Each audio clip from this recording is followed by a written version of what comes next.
Hi and welcome everybody. My name's Rachel Byrne. I'm the Executive Director of the Cerebral Palsy Foundation, and I am so excited to welcome you all to this month's New Horizons Virtual Town Hall.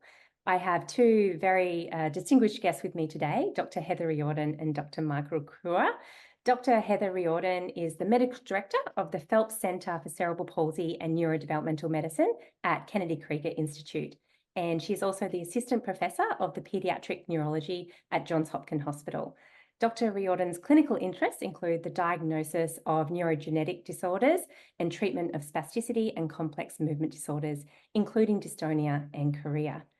Dr. Michael Kruer is a leading paediatric movement disorders neurologist, developmental paediatrician, and molecular geneticist. He is the Associate Professor of Child Health Genetics, Neurology, and Cellular and Molecular Medicine at the University of Arizona College of Medicine in Phoenix.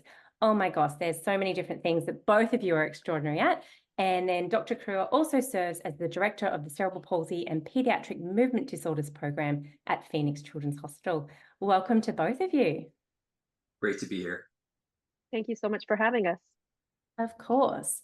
So today's town hall is really learning more about dyskinesia. And we're going to sort of be diving into lots of different elements about what that means and sort of what group of movement types and movement disorders are underneath that umbrella. But we also really want to highlight today some of the recent research, noting actually how common dyskinesia is, more common than it is previously thought, and then key points that families and adults with cerebral palsy and dyskinetic movements really should know. And we've been fortunate enough actually that a lot of our audience has sent in questions prior to today, but please, as we're going through, if you've got any other questions, make sure you put them in the chat. And we'll also be diving a little bit into potential treatments, new research and related considerations, but definitely want to highlight that we will not be giving individual or medical advice during this town hall. I'd also like to acknowledge that this town hall is made possible with the support of Neurocrine Biosciences. But let's get into the topics of today and really would like to first start off with both of you asking the question on what made you decide to specialise in the care of patients with cerebral palsy? Heather, I'll let you go first. Oh yeah, that's a wonderful question. I think that I really, as I was going through my training, first became interested in movement disorders. And what I found is that our patients with complex movement disorders oftentimes present initially to a cerebral palsy clinic, whether they have cerebral palsy or another condition. That's what initially got me in those clinics. But after I spent some time there, I quickly fell in love with the cerebral palsy population as a whole. They've just been a lovely population to work with. I will also mention that I have a brother-in-law with cerebral palsy. Yeah, I think it's one of those areas from an interest area. Once you get into it, it's amazing, but it really is the community that keeps you there. There's no doubt about that. Michael, what about yourself? Yes, so I during my training, I knew that I wanted to work with people with neurodevelopmental disorders. And so my fellowship training was actually in neurodevelopmental disabilities at Oregon Health and Science University. And I was working with individuals with intellectual and cognitive disabilities mostly to start with. But I think that along the way, I had the opportunity to work with kids and families that had physical disabilities, and the opportunity to use some of the tools that existed in terms of medications and procedures and even surgeries really just caught my interest. And I felt like that although we had these amazing tools, we needed to understand how to use them better. And we needed completely new tools to try to help the very people that we were trying to help. And so that's just fascinated and perplexed me for years. But it's what's led me to this particular branch of developmental medicine. And I will say, you know, it's interesting when we're talking about the topic of today, right? Like dyskinesia, it's a term that maybe some of our audience and actually our listeners and who's watching today don't really know a lot about. So Heather, sort of asking you the question, can you just provide a brief overview of what cerebral palsy is, and then thinking about what causes it? And then we're going to dive deeper into, obviously, dyskinesia and the different categories that are involved there. Yeah, cerebral palsy is an umbrella term that includes a group of disorders that have a similar presentation. The definition includes a disorder that starts in the developing brain, so usually somewhere before the age of 2, that is non-progressive, meaning we don't expect new brain lesions to showing up or things like that, and that affects movement and posture. When we think about cerebral palsy, we divide it based on what kind of movement is affected.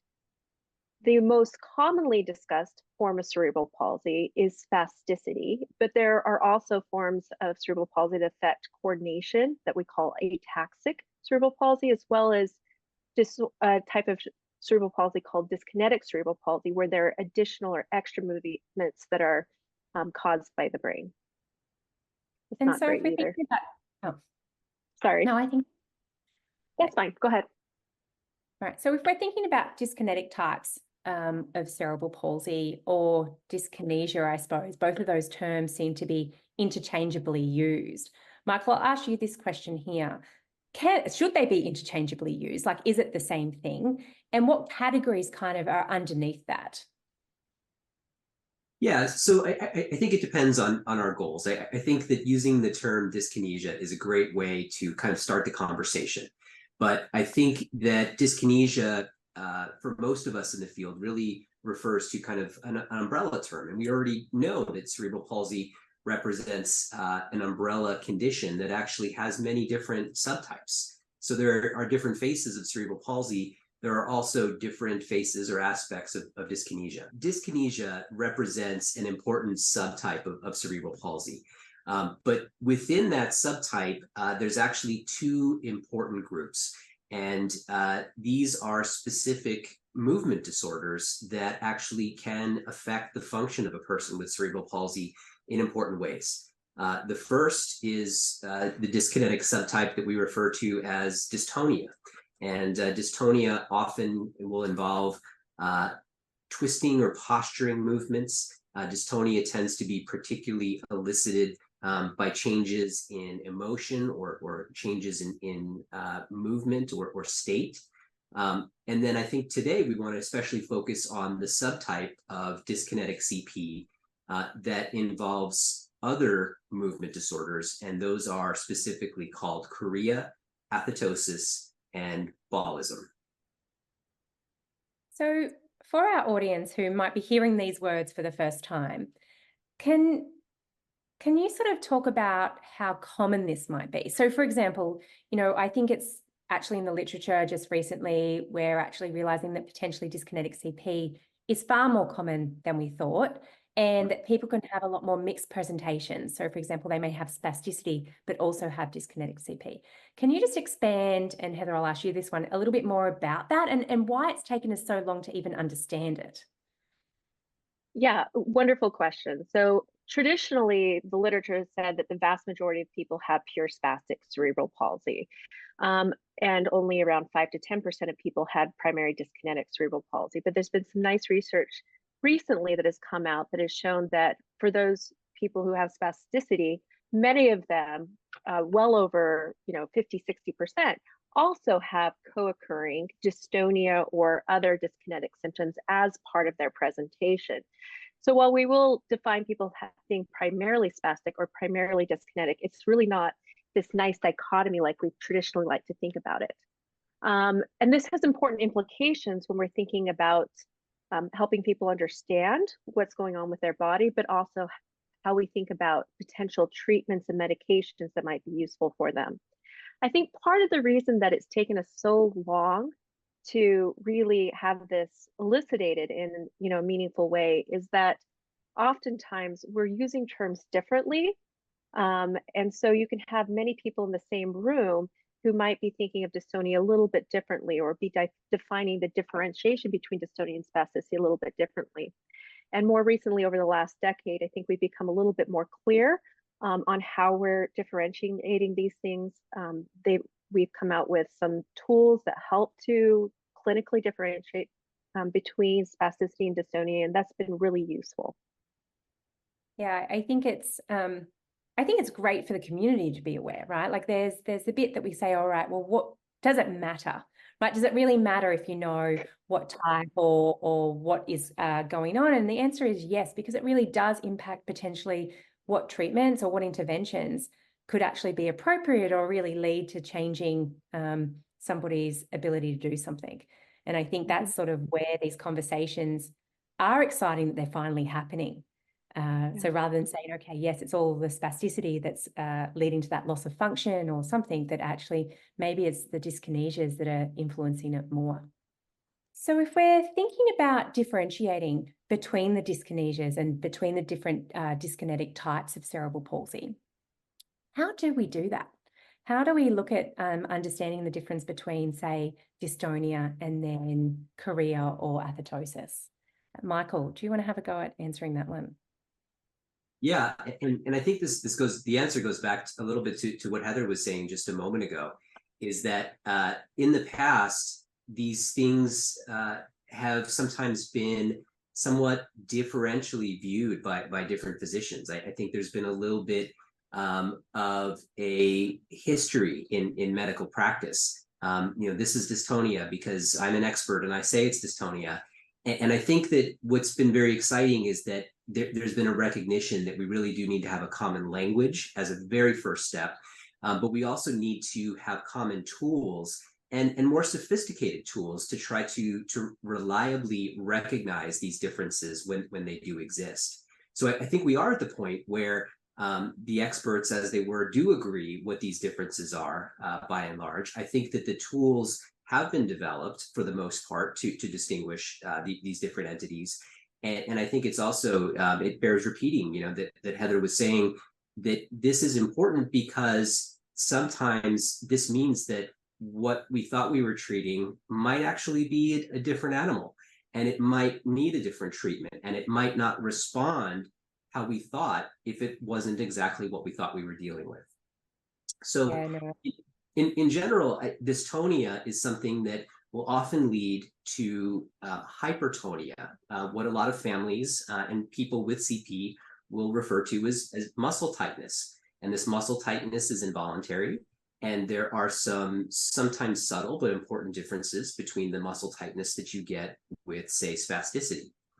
In contrast, movements like chorea or ballistic movements, they tend to be much more jumpy or jerky or sometimes flailing.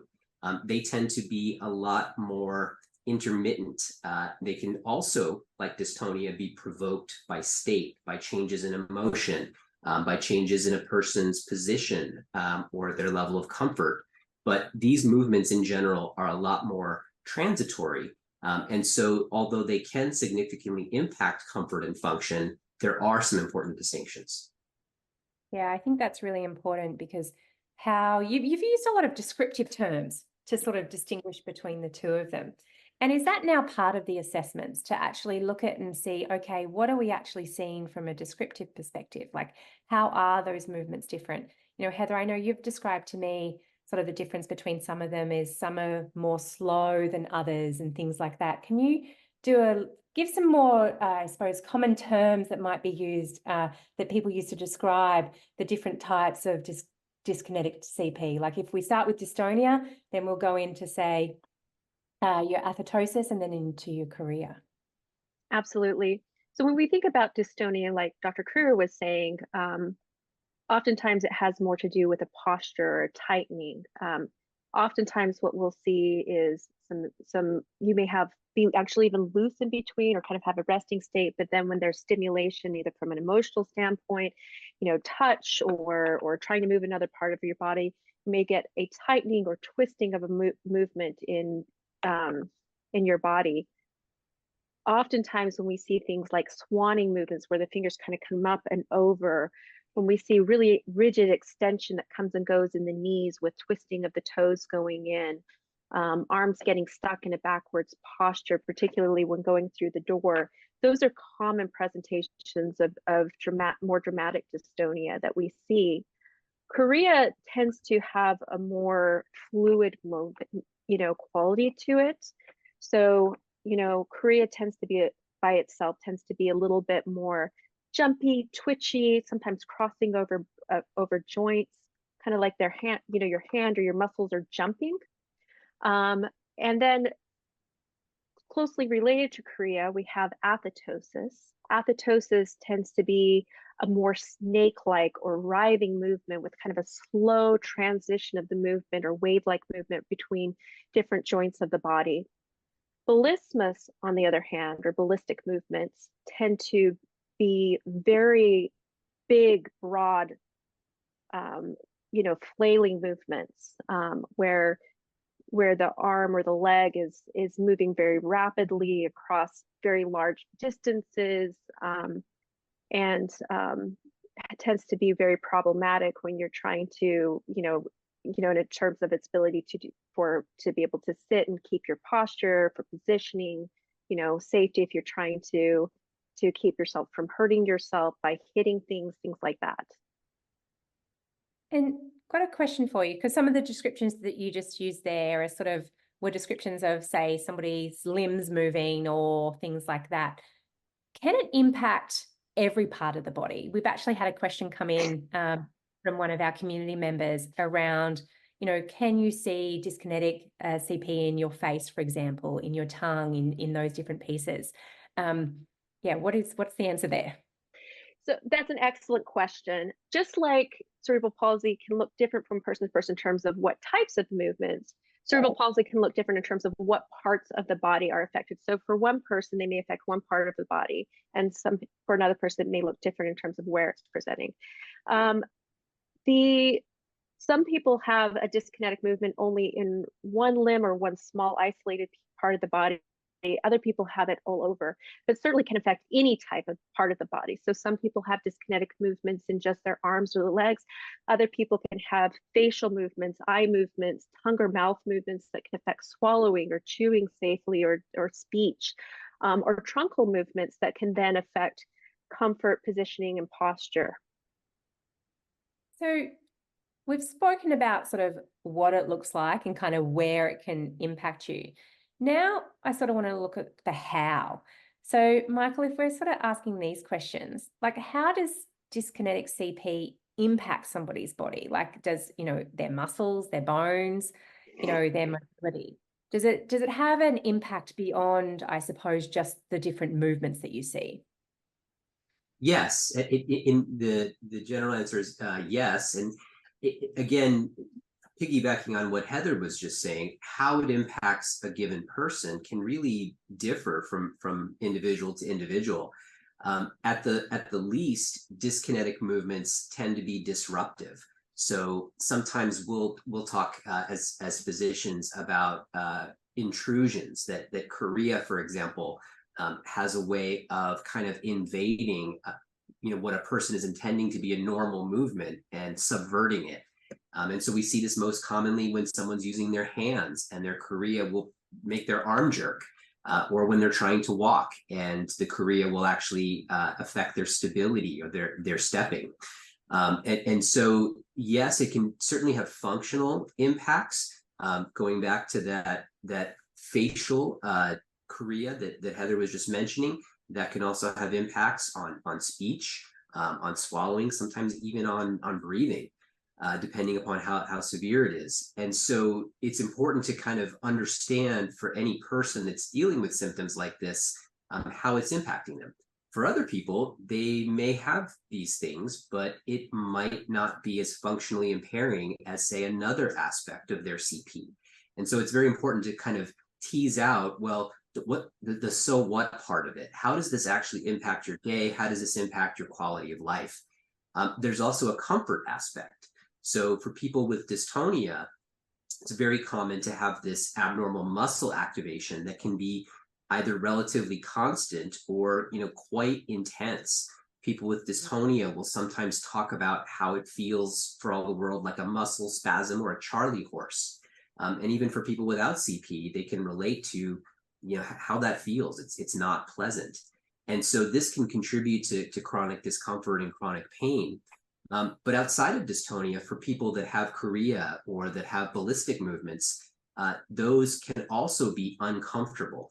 And in particular, they can lead to a lot of distress if a person doesn't feel like they have control over their own body. Furthermore, the chorea or the ballistic movements can be painful in some cases, particularly because a lot of times if a person is engaging in an involuntary movement, the thing that stops it isn't always that person. Sometimes it's another person, their face, their head, the wall. And so these things can get to be quite debilitating depending upon how much they affect that person. And we've got a great question that's just come in from Catherine, actually, and it sort of will lead a bit more upon this sort of involuntary movement. So she's asking, what does it really mean that movements that are difficult to control? Heather, can you talk about the movement, I suppose, that's involuntary versus the movement that you're trying to actually achieve, and how that actually ends up happening? Yeah, absolutely. So when we think about movements, if I'm wanting to reach for something, I'm telling my body to do it. My brain talks through lots of channels, talks to my hand moves forward. For somebody with spasticity, they may have challenges doing that just because their arm is tight. It has difficulty relaxing enough to be able to make the movement.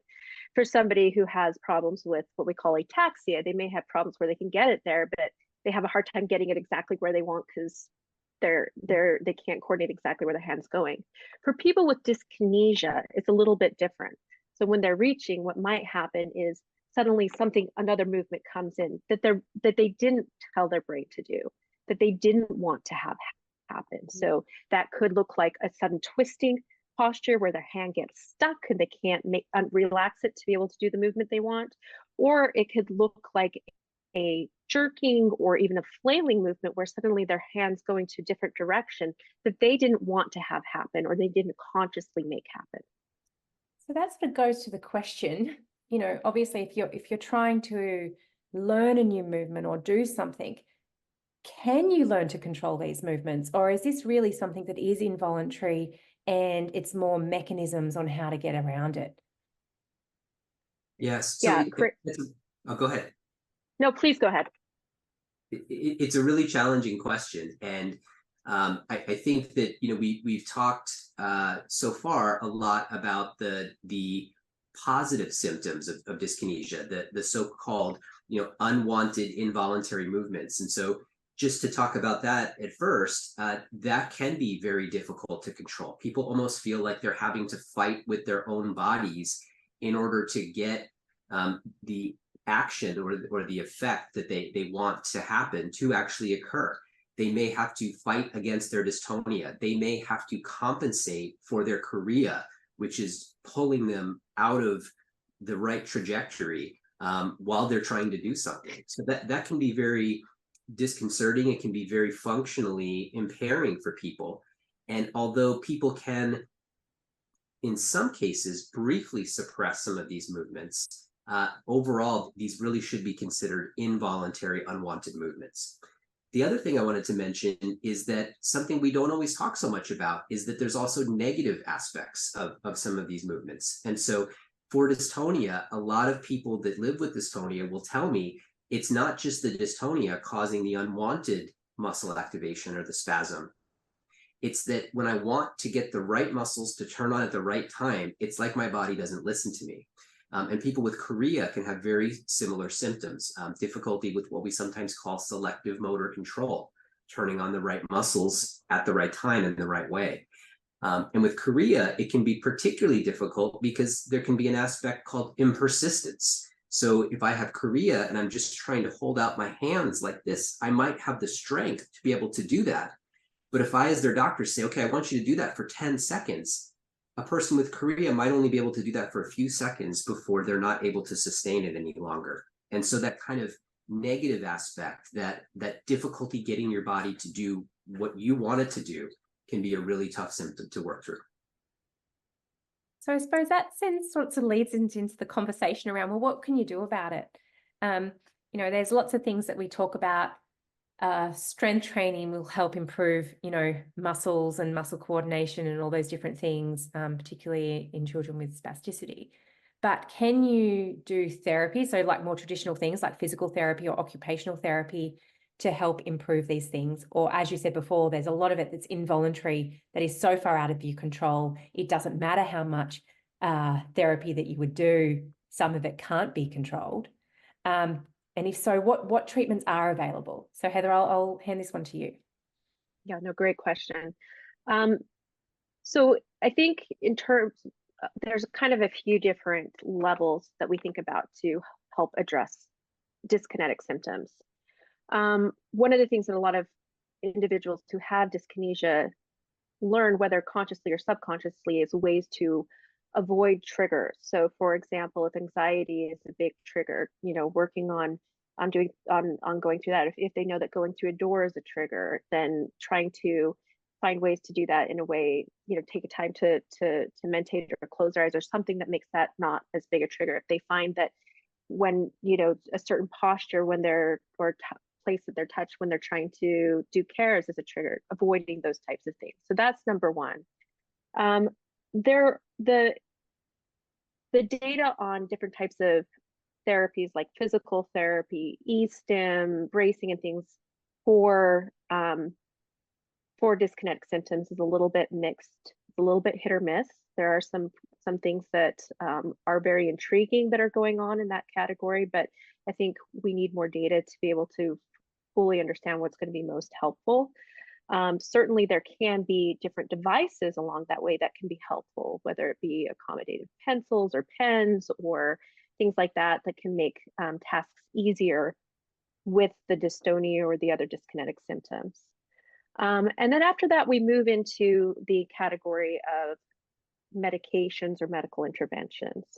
So while we need much better data about what types of medications and therapies are helpful for dyskinetic symptoms, there are a number of medications that we will use. The data behind each individual medication isn't great, not because they don't work, but because we don't have the quality of studies. There are also some surgical options that people may choose to explore.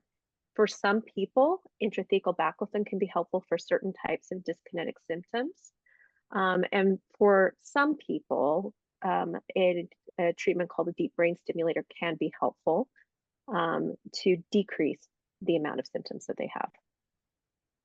Can I just add? Yeah, go for it. Yes, so I completely agree with everything that Heather said. I guess I would just add that over time, I've come to appreciate that it is important to avoid triggers, but just living life is a trigger. If stress is a trigger for your movements, I don't think any of us are very good at avoiding that every day.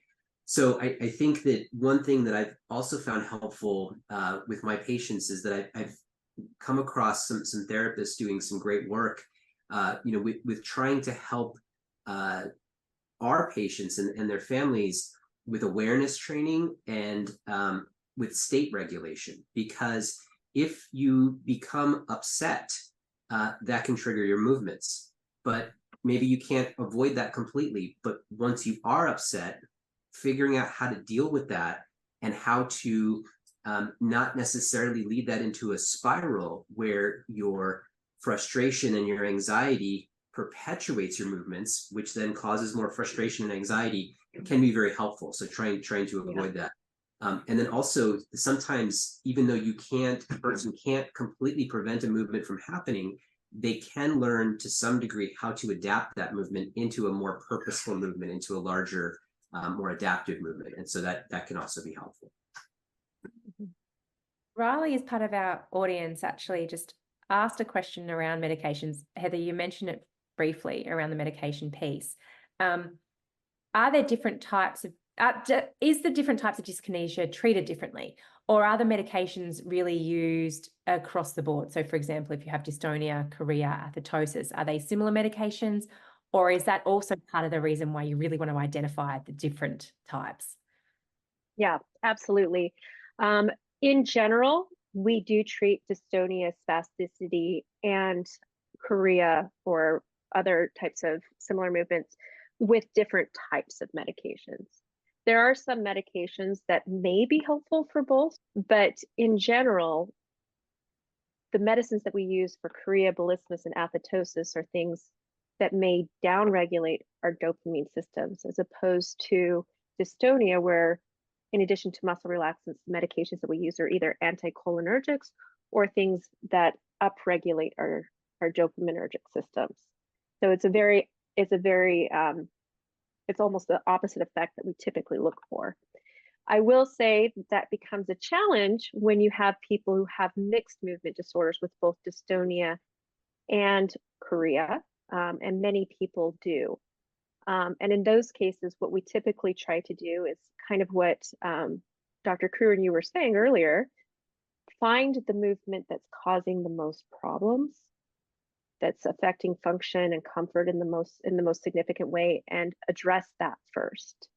And sometimes, even though the medicine may not be the one we would have thought for the other movement disorder, downregulating the most prominent problematic movement disorder actually has positive effects on the other movement disorders for some of the reasons that Dr. Kruer was saying in terms of regulation and things of state and things like that.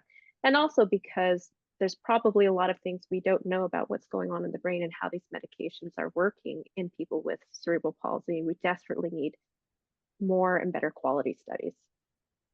I want to dive a little bit deeper into that because you mentioned dopamine. And for the audience or the listening who doesn't necessarily know what dopamine is or what it does or why you would actually want to downregulate it in chorea or athetosis, can you explain a little bit more about the function of dopamine in the brain and its impact on movement? It's the movement molecule, and so with what we're talking about, dystonia can be a challenging condition because in some ways there is, as we've already discussed, there are these abnormal involuntary movements. There are these muscle spasms or muscle activation that a person doesn't want, but dystonia brings it to the table. Other aspects of dystonia make it difficult for a person to turn on the right muscles. So even though we know that dopamine is the movement molecule, sometimes there's a complex relationship between dopamine and dystonia. And just like Heather was saying, with chorea, sometimes we can see somewhat of the opposite effect. But again, each patient is different. And so I think that it's really important to consider the whole person, consider what their main concerns are, what their goals are, and agree on those goals together so that you can put together the most effective treatment plan. Yeah, absolutely. I think being able to understand even mechanistically what's going on obviously does inform then the treatments that you're going to use. But to both of your points, it is so important to not necessarily always treat the mechanism, but actually treat the functional impairment. If what is ever the high priority for the individual or the person, and also, functionally what is going on, because that's first and foremost what you're actually trying to impact and change. So yeah, exactly. I think that's great advice. I suppose I'll just dive in a little bit more because I'm sort of intrigued by this a little bit. So talking about chorea and athetosis, how do medications work to reduce extra movements? Like how do they switch them off? Heather, do you want to? So, if we think about dopamine as the movement molecule, the kind of dogma that we use is that with chorea, we have too much of these extra movements. So the idea is that if you decrease the amount of dopamine transmission that's happening in brain, then you can kind of slow down some of these extra jerking or writhing movements that somebody is having. And there's a couple ways that we can do that. Some of the medicines that we use for chorea and athetosis work by making it so that the dopamine isn't released as readily from different cells, and then others make it so that it's harder for the dopamine to communicate with the nerves, and either of those can work. With dystonia, typically there are medications that can either directly give dopamine to the brain or increase the brain sensitivity to dopamine, or work in other ways with other neurotransmitters that may be involved. I was going to say, we've spoken about dopamine. Are there other sorts of things that you would look to target as well in relation to chorea or athetosis or dystonia? Yeah. So some of the medications that we use sometimes for dystonia and chorea are medicines that work on a neurotransmitter called GABA. GABA is another neurotransmitter that basically tells the brain to calm down in what it's doing. So there are a lot of medicines for seizures, for example, that act on GABA. A lot of our muscle relaxants like baclofen work on GABA, and then our benzodiazepines like Valium or clonazepam work on GABA, and sometimes those can be helpful. And then there's another group of medicines called anticholinergics that can sometimes be used for dystonia, but not as much for the chorea. I don't know, Michael, if you had other things you wanted to add. I'm going down the list in my head. No, I think that was a great summary, and this is why many of us spend years training, because I think that these mechanisms start with fundamental principles, and that's core to what we do. But we also find lots of exceptions and lots of ways that what's going on in these movement disorders is more complex even than the neurotransmitter systems that we often think about. So right. It really does require an individualized approach. For example, sometimes a patient with dystonia will try levodopa, and for many patients that's very effective. For other patients, they won't respond, and so sometimes we'll turn around and we'll block dopamine, and it helps. So when I teach my trainees that, they kind of go, okay, there's a lot we need to learn, and I say, yes, absolutely. Are there sort of new clinical trials out there when we're thinking about dyskinesia? Have we been able to sort of move the pipeline along when it comes to the trials that are currently going on? There are a couple of clinical trials that are actively going on that are looking at two very similar medications for particularly chorea, melismus, and athetosis in cerebral palsy. Both of these medications are in a class we call VMAT inhibitors. Basically, they are the category of medications that decrease the release of dopamine in the brain. They're already approved in other conditions that cause chorea. But what we're hoping to do is get some good quality data to see if they work in patients with dyskinesia related to cerebral palsy. To follow up on that, one of the important things and the frustrating things to know about treatment of these disorders is there has to be a little bit of trial and error, because every person with dyskinesia is so different in terms of how they're going to respond to different medications. So it requires us as doctors to be a little bit humble, and unfortunately requires both individuals with cerebral palsy and doctors to be a little bit patient and a little creative in the way that we approach things.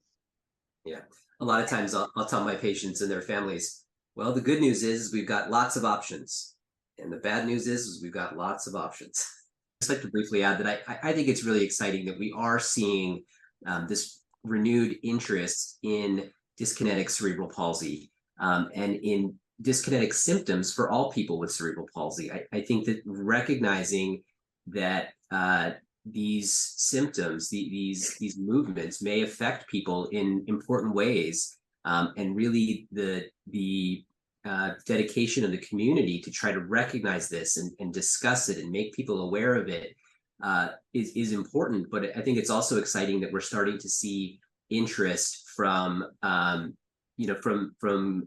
commercial partners, that they want to help the community and they want to help drive the science and offer more options for our patients, which is great.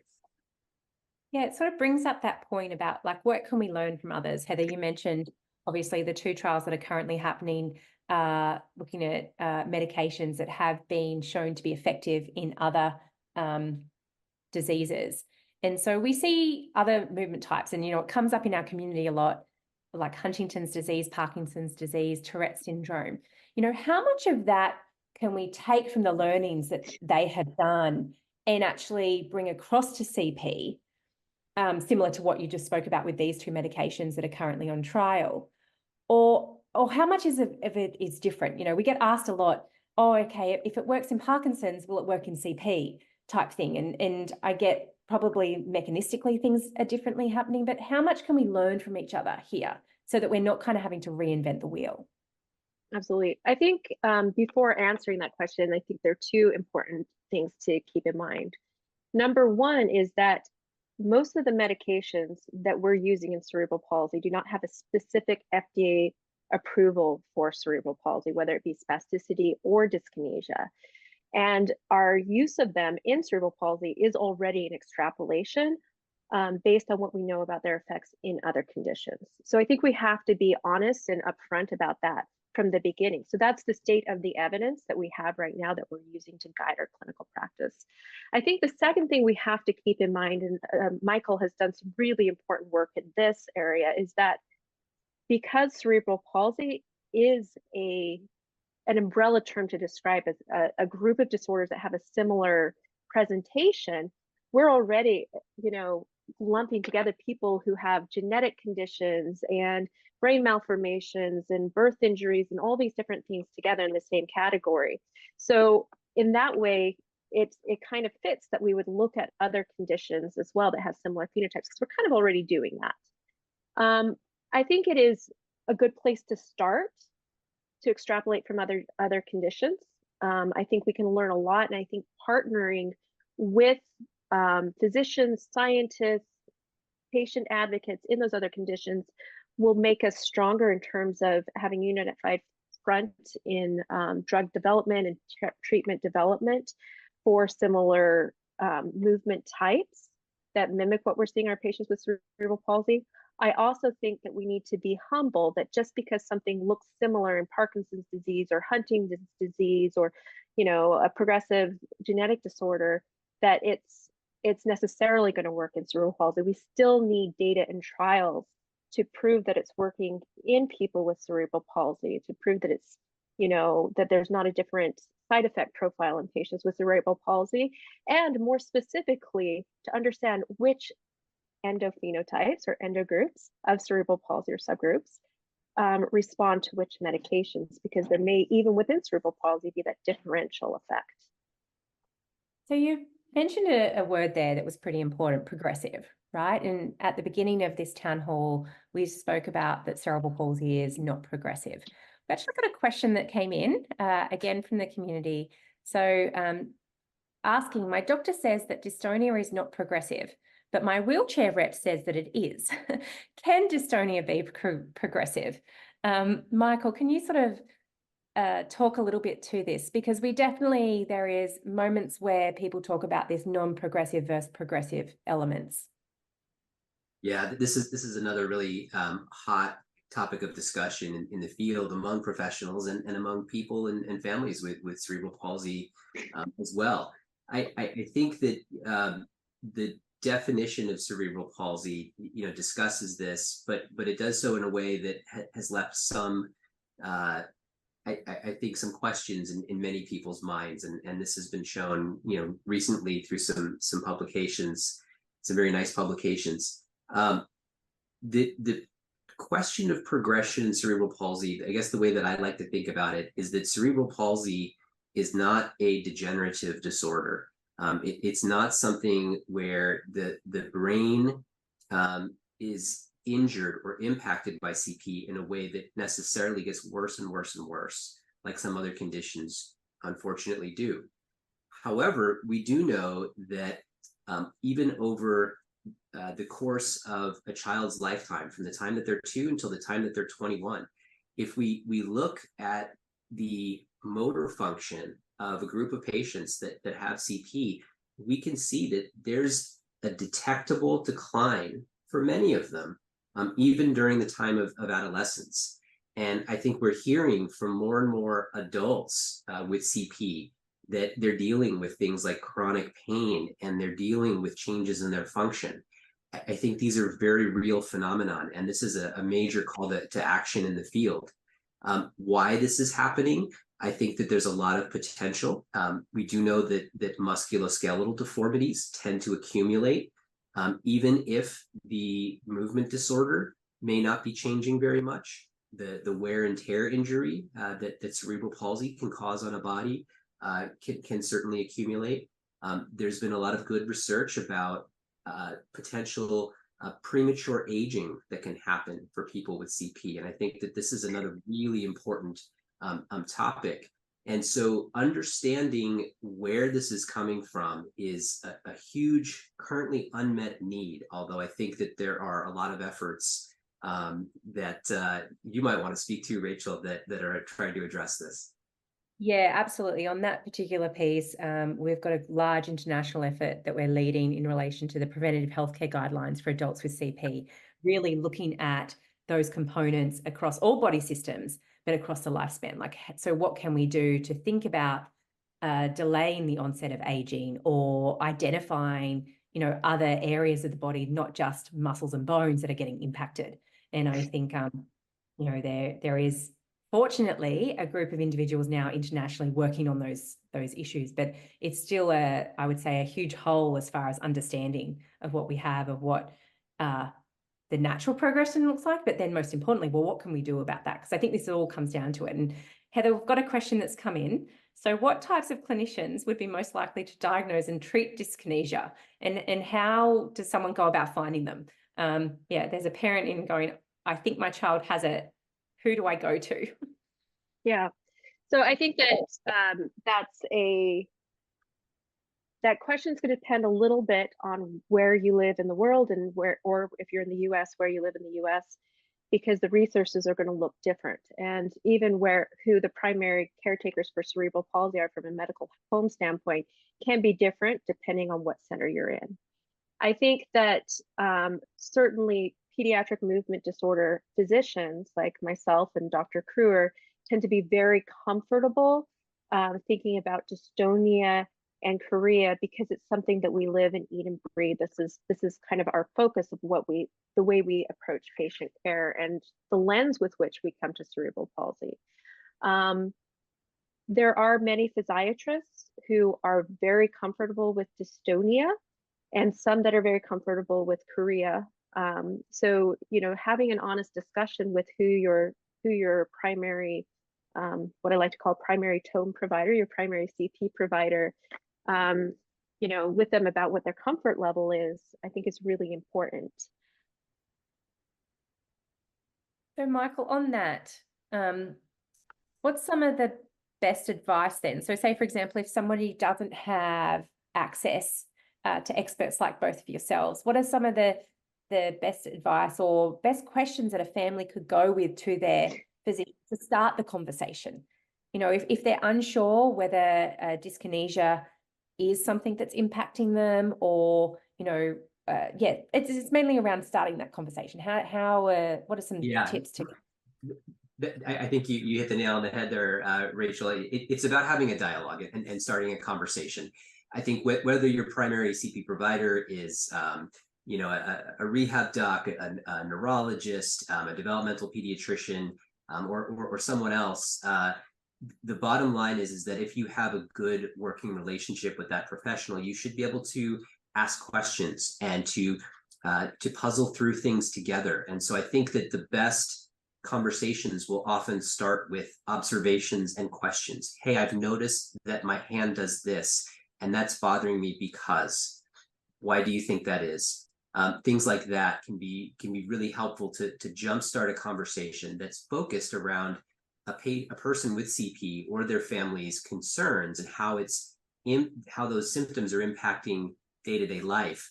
But it starts it from a kind of collaborative problem solving type of mentality. We need to work on this together to try to figure it out. There are two other really important questions that have sort of come through from the audience. One of them is around pain and one of them is around sleep. So I want to make sure we get to both of those, because they're very, functional problems that someone may be having.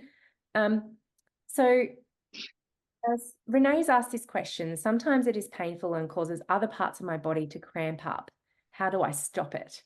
Heather, what are some sort of things when we're thinking about pain management, and is dyskinesia painful for a lot of people? Like, is that even a symptom and a sign of dyskinesia? And then if it is there sort of like is there a known treatment regime around it, or is it something, again, that's so individualized that you would sort of go through different elements? So unfortunately, pain is not an uncommon symptom in cerebral palsy in general, and particularly as people get into older adolescence and adulthood. fortunately, there has become an increased interest in understanding pain in individuals with cerebral palsy. And I'm hopeful that'll give us even better treatments than we have now. In terms of how it relates to dyskinesia, dyskinesia can cause pain in a number of different ways. Like Michael was saying, certainly, dystonia in and of itself can be painful from a muscular standpoint, just like a Charlie horse or spasm, especially if it's prolonged. If somebody has, a dislocated hip or, an other orthopedic complication, that increased strain from the dystonia can sometimes aggravate that orthopedic pain. Sure. The third way that dystonia in Korea can cause pain is due to injuries caused by the movements themselves. So, for example, if if your dystonia causes you to, hit something or to pull against, a strap and cause, a pressure sore, something like that, that can be really problematic as well. And each of those have kind of a different approach to it. I think, the easy thing that we can say, the low-hanging fruit, is to say if we can control the movement, that's going to be helpful. So certainly working to try that can be helpful. Making sure we're addressing other sources of pain that are contributing. So for example, if the dystonia is causing orthopedic pain, is there something that we can do to minimize that? That's helpful. Outside of that, it really is an individualized approach. Certainly there are some patients who do benefit from medications that are directed towards pain itself. Yeah, I think that's really good advice. Actually, before we get to sleep, because Vanessa's just asked another question. So she's pretty sure that her 6-month-old has a form of dyskinesia, and she's just waiting on an official diagnosis.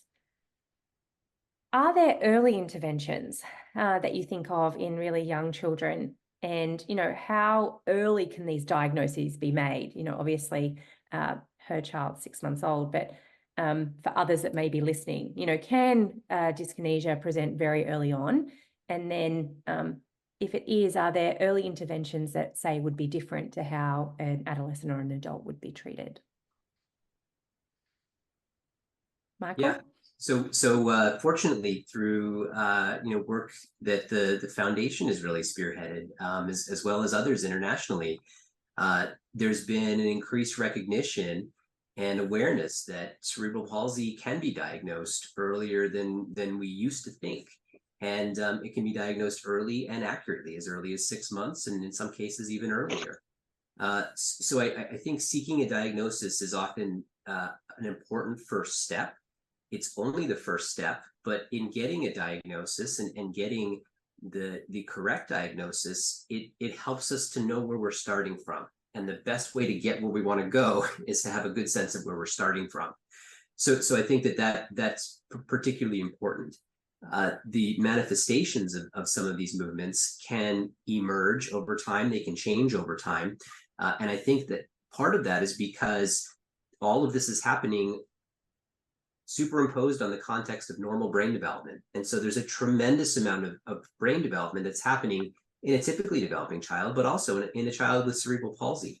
And so, yes, I would say that that's a long-winded answer to the question, but yes, early diagnosis is incredibly important. Early intervention is important. And in terms of what intervention, I think, again, you're going to hear the same thing, that it does have to be individualized based on a child's needs. However, I will say that oftentimes a combined approach is really the most effective, where you have a team of professionals that are working for your family and your child. And by that, I mean that, as we've already discussed, we have some wonderful medical interventions. We have medicines, we have procedures, we even have surgical interventions that can be helpful for cerebral palsy, including forms of dyskinesia. But yes, we need more studies on those. We need to learn how to better use them, and we need more effective treatments and new options. But what I often say to families is that even our best treatments, for us as medical providers, we're just trying to take away the bad stuff.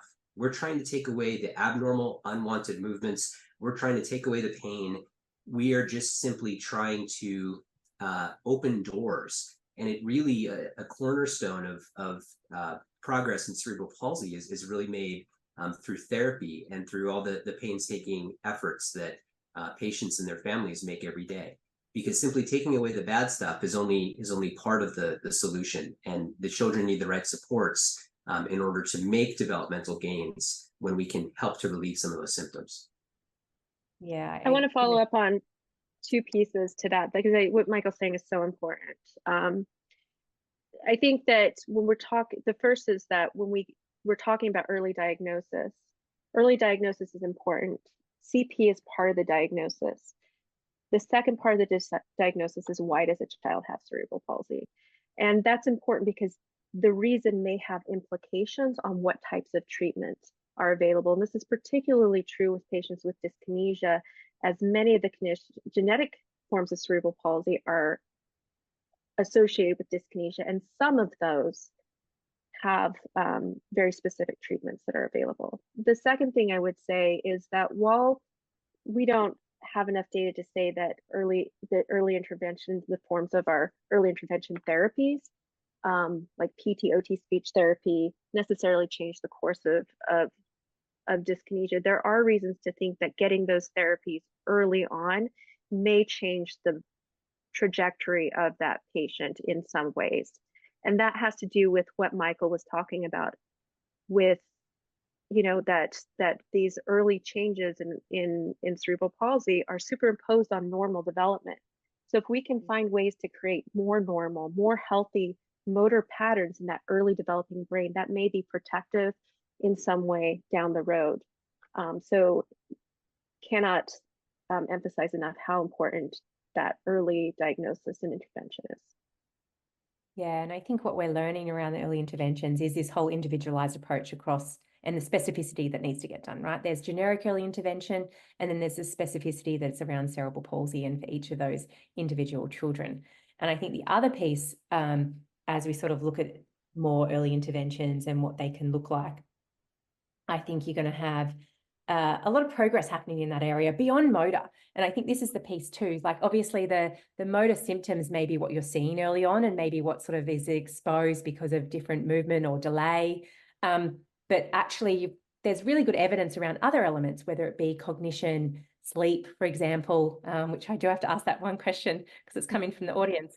But there are other elements in relation to development where we do have really good evidence to look at, diet and nutrition and all these things to think about that aren't just motor related, but I suppose the motor part maybe what sort of brings you to some of these issues to begin with. But yeah, I do have this last question from our audience, and it's in relation to sleep. And we're going now from early back to adults. That we've had actually a couple of adults express that dyskinesia seems to get worse when they are trying to sleep. Why is that? And I don't know, I'll hand it over to either of you to answer this question. I think a lot of, was that saying you wanted, or was that saying pass? Pass. Okay. I think there's two things on that. I would say that has been my experience, and what my patients have expressed to me is that change of state when somebody's going from awake to sleep is a time that for some people, not everybody, but for some people, it's a time when their dyskinetic symptoms really kick up, particularly chorea. And that can be really problematic because if you have these extra movements, that can affect your ability to fall asleep, which can then create this vicious cycle, because if you're sleep deprived, that also makes your movements worse. I think traditionally, we will say that when somebody's actually in a sleep state, so not that falling asleep state, but when they are asleep, that their movement disorder gets better. I will say that whether it's because these times we all have these moments where we're half awake, or whether it's because we don't fully understand these movement disorders. I certainly have people who say that they notice their children, for example, having movements in sleep, although they tend to be much better than when they're awake. The reason for that probably has to do with these changes in what's going on during drowsiness and initiation of sleep. There's a lot that's going on in the brain and changes during that time. And sleep itself is something that we as neurologists do not fully understand. So I don't have a good answer for why, but I will say that it's typical. Identifying that symptom is important, because if you do have somebody where the dyskinetic symptoms are preventing them from falling asleep, Sometimes we can slate our medication regimens in a way that helps to target that. And that may be adding a medicine just specifically at night that helps calm down the chorea or the dystonia before they go to sleep. Knowing that some of those medications can be sedating, that's not necessarily a bad thing when somebody's trying to go to sleep.